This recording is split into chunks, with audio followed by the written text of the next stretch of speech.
안녕하세요. 결혼한 지 4년 차의 30대 주부입니다. 사실 이렇게 익명으로 제 이야기를 남에게 해본 적이 없다 보니 어떻게 시작해야 할지 모르겠는데 두서가 없더라도 들어주세요. 제가 이렇게 오늘 이야기를 하기로 결심하게 된 건 염치 없이 뻔뻔한 시댁 식구들과 남편 때문입니다. 사람이 아프면 눈에 뵈는 게 없을 수는 있지만 그래도 정도가 있어야 할 것 아닌가요?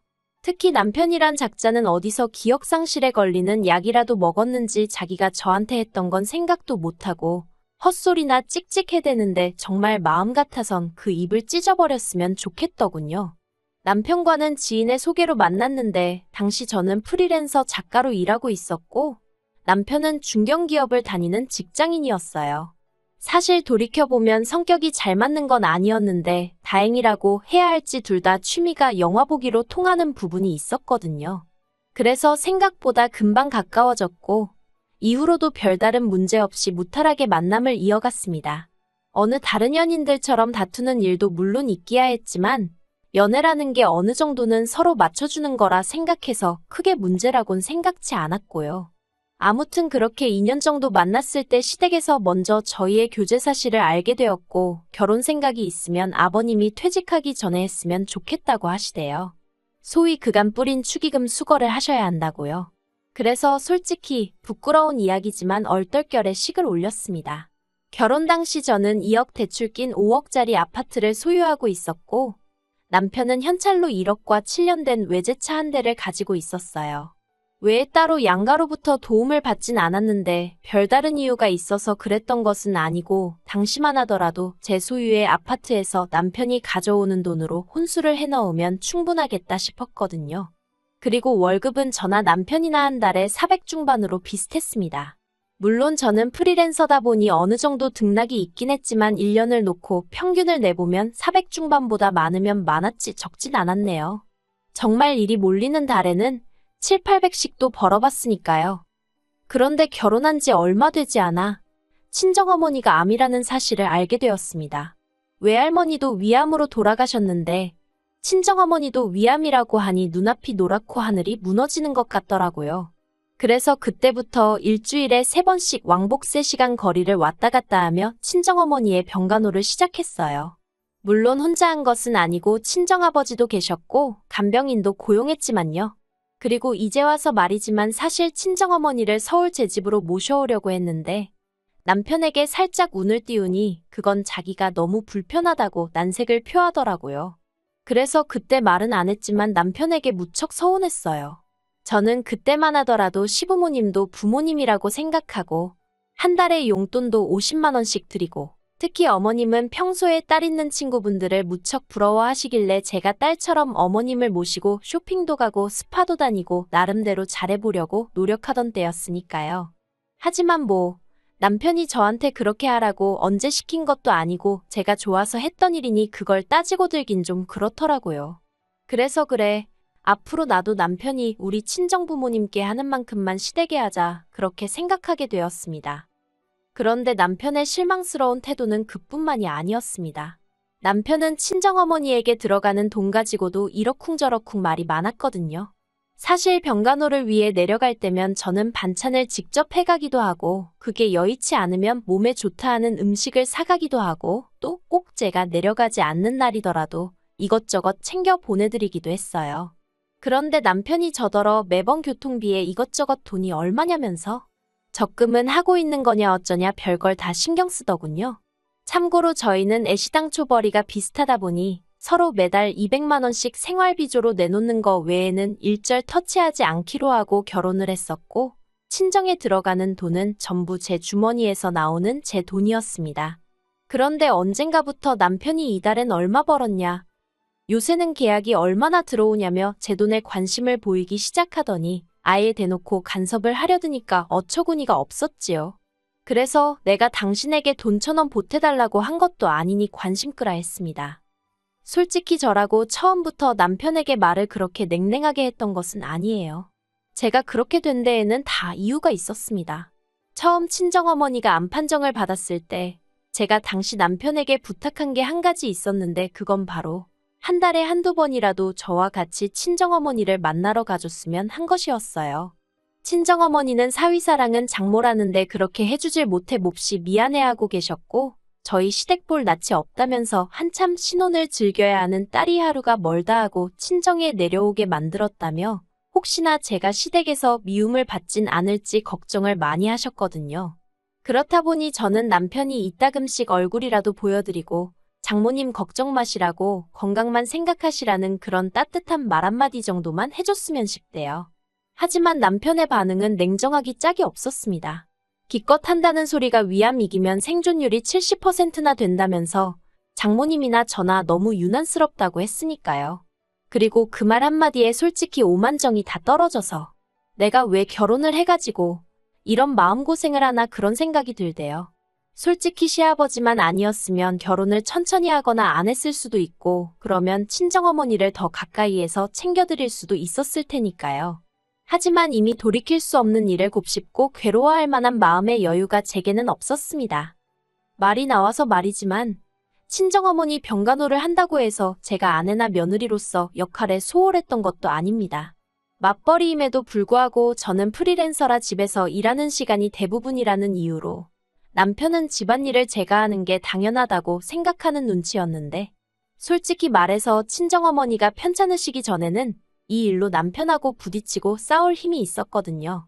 그런데 당장 정말 신경을 써야 하는 일이 생기니까 남편하고 사사건건 부딪힐 만큼 정신적 여유가 없었네요. 오히려 남편에게 싫은 소리 하느라 에너지를 쓸 바에는 그냥 내가 하고 말지 그런 마음이었달까요? 그래서 집안일은 그때그때 제가 하거나 사람을 불러서 했어요. 마찬가지로 시댁에 경조사가 있을 때도 가능한 빠지지 않고 참석해서 몸으로 때울 건 몸으로 때우고 돈으로 해결되는 일은 돈으로 해결했습니다. 그리고 솔직히 설령 제가 조금 부족했다고 해도 다른 상황도 아니고 시부모님께는 사돈이고 남편에겐 장모님인 저희 친정어머니가 편찮으신 상황이었으니 도움까지는 아니더라도 적어도 이해는 받을 수 있을 거라고 믿었지요. 아니, 인간적으로 이해를 해주는 게 맞지 않나요? 하지만 시어머니는 제가 친정어머니 병간호로 당신 아들에게 소홀하진 않을지 그 부분에만 연연하셨고 그러나 중에도 당신 생일상을 차리기를 요구하셨습니다. 그리고 그런 분위기에서 남편은 한 번도 제 편에 선 적이 없었지요. 그렇다 보니 언젠가부턴 남편에게 일말의 기대조차 하지 않게 되었고 그래서 오히려 더 이 악물고 소위 제알도리는 해내고 말았습니다.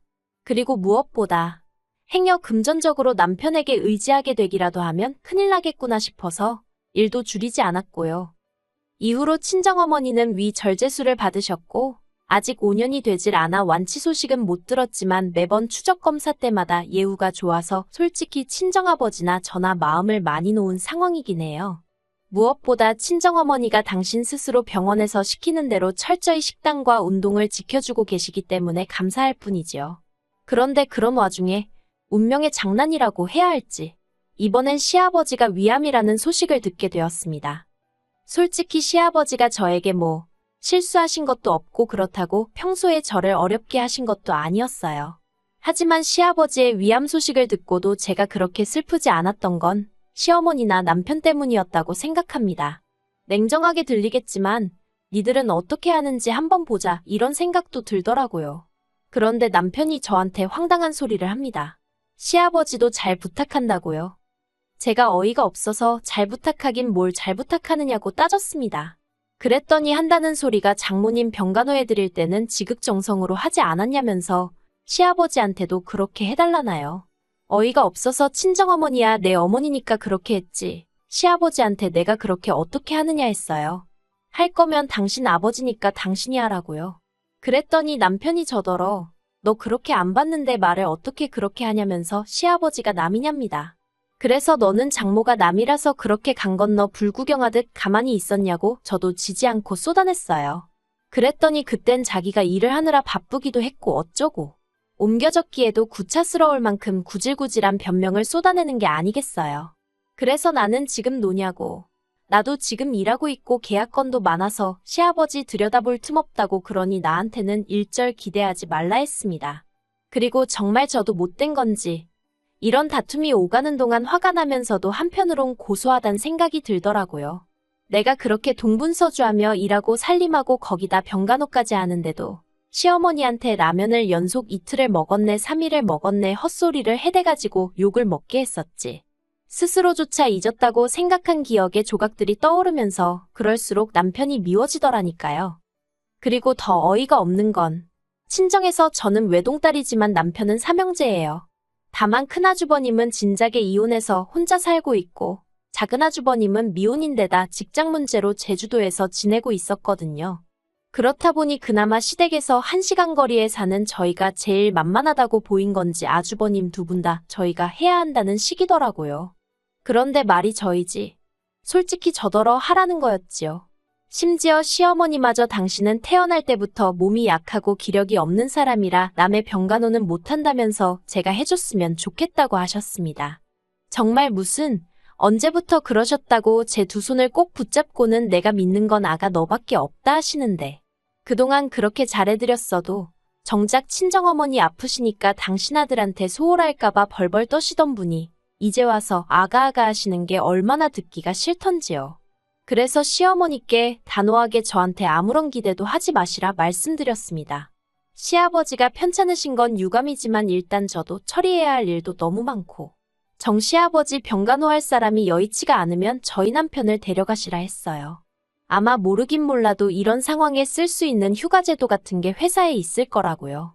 그리고 설령 없다고 해도 무급휴가라도 써야 하지 않겠냐고 남도 아니고 아버지가 아프신데 그렇지요 어머님 했더니 어머님이 아들들은 야무지지가 못해서 믿고 맡기기가 어렵다나요. 하지만 저는 조금도 굽히지 않았습니다. 그러면 뭐 간병인을 쓰셔야겠네요. 그러자 시어머니는 또 하시는 말씀이 아무리 그래도 그렇지 어떻게 시아버지를 남의 손에 맡기느냐고. 솔직히 집안에 누군가 아프면 배우자가 간호를 하거나 그 다음이 자식들이지 않나요. 그런데 어째서 저희 시댁은 다 건너뛰고 저한테 의지를 하려는 건지 도통 알 수가 없대요. 그리고 저한테 유난히니 어쩌니 하던 사람들이 그때 제가 하는 걸 보니 참으로 지극정성이더라. 정말 대단하더라. 가증스러워서 견딜 수가 없었어요. 그런데 아주버님들은 제쳐두고 시어머니나 남편이란 사람들이 하는 짓은 나날이 정말 가관도 아니었습니다. 일단 시어머니는 하루가 멀다 하고 앓는 소리 죽는 소리를 하시면서 전화를 해오셔서는 머리가 아프고 손목이 어떻고 시아버지가 저만 찾는다는 거짓말을 늘어놓으셨지요. 남편은요. 자기가 밥을 안 먹으면 제가 뭐 크게 놀라기라도 할 줄 알았나 봐요. 식탁 위에 밥을 차려주는데도 본체만 채하곤 컵라면에 물 받아서 안방으로 향하는 거예요. 어이가 없어서 컵라면을 왜 안방에서 먹냐고.